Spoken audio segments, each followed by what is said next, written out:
So let's be honest, that last video that I did on streaming services was a bit of a mess, and that's because I was trying to investigate, get the information across and do a piece to camera, and there is some information in there, but it all just gets a little bit muddled. So I'm trying to do a summary now in the hope that that's a bit clearer. Let's see how I go on. I do want to say for the record that had I not done an A-B comparison between compact disc and Spotify on a big hi-fi system, I'd be sticking with them. I've always been really happy with the service level. However, I did do an A-B comparison on a big hi-fi system and the sound quality was lackluster. So that's why I started investigating the other streaming services. So my opinion of whether a streaming service is good or bad isn't based on whether there's more hip-hop versus jazz or whether they've got particular artists or anything along those lines, nor is it how well it integrates with social media. I don't tell people what it is that I'm listening to on things like Facebook and stuff like that. So that doesn't come into it. It's the base level functionality and all-important sound quality in which I'm judging these. In my opinion, they all work just as well from an app's perspective and integration into Sonos. I don't think there's enough to separate them out. I really don't. Whether that's offline content or whether that's searching for a song through Sonos, I think they're all just as good. The thing that really starts to separate them out is the desktop environment and out sound quality. Spotify's desktop app works brilliantly. Gapless audio, it's a nice environment to be in, but unfortunately from a sound quality point of view, the best you're ever going to get is 320 kilobits, which ain't a whole lot when you're pumping it through a big hi-fi system. Deezer potentially is a big improvement in out sound quality because they've raised the bar to CD performance. Their hi-fi tariff is 16-bit 44.1 kilohertz, or the same bit rate and sample rate as compact disc. So in theory, you shouldn't be able to tell the difference really between a Deezer feed or the original compact disc. However, not all the songs or albums on there are 16-bit 44.1, but more importantly, crucially for me, and embarrassingly I think for Deezer, the desktop app doesn't do gapless audio. I contacted customer services, or rather I tried to, and I ended up posting in a public forum to say, hey, I can't get my desktop app to do gapless audio, what am I doing wrong? To which somebody kindly replied and let me know that it's a feature that people are currently requesting, but there's nothing on the roadmap to say that they're ever going to make it gapless.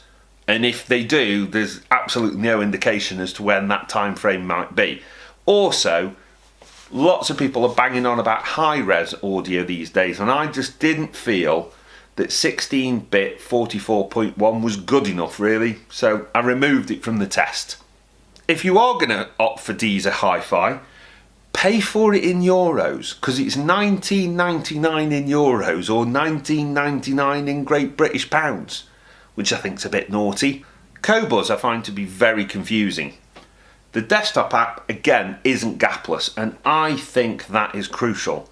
But I actually had a bigger problem with the fact that I was finding music within the app that said it was high res, but then was also displaying elsewhere that it wasn't playing back in high res. Now I was only using a very basic amp and speaker setup, in fact an Evoke Pure radio, so I wasn't able to discern the quality myself, but I just didn't like that there wasn't this clarity within the app.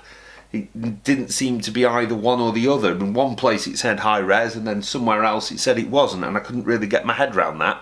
I contacted customer support and they sent me quite a blunt email reply, I have to say, with the most confusing reference number ever, so you'd never be able to pick it out in your inbox. It simply stated that as of a certain update it was no longer gapless, we're working on it, and the music that I'd brought to their attention that I thought was displayed as high res isn't high res. So why does it say that it is? I've replied, I've not had a response yet, to tell me why it is that it says in one place it is and another place it isn't, but they were adamant that it isn't a high-res offering, but it got high-res splattered all over the place. So that really confused me, and I don't really think it was a kind of email that they'd sent where they were prepared to follow up with it. It looked like, that's your answer, there you go, you're done. I'm leaving Tidal to last, and this is really because, well, I think it's the best of all so far. I was really hoping that Qobuz was going to perform for me because it's compatible with the Cambridge Audio DAC that I've got, so it'd mean no further investment in hardware. But because I'm unimpressed with them, I'm opting with Tidal. It does mean I'll have to make an investment in equipment in order to get the very best out of Tidal, because the Masters series of albums that they have on there use a type of encoding called MQA, and none of my equipment does MQA. In fact, no one's does, so you do have to go out and buy a specialist piece of kit in order to get the very best out of Tidal.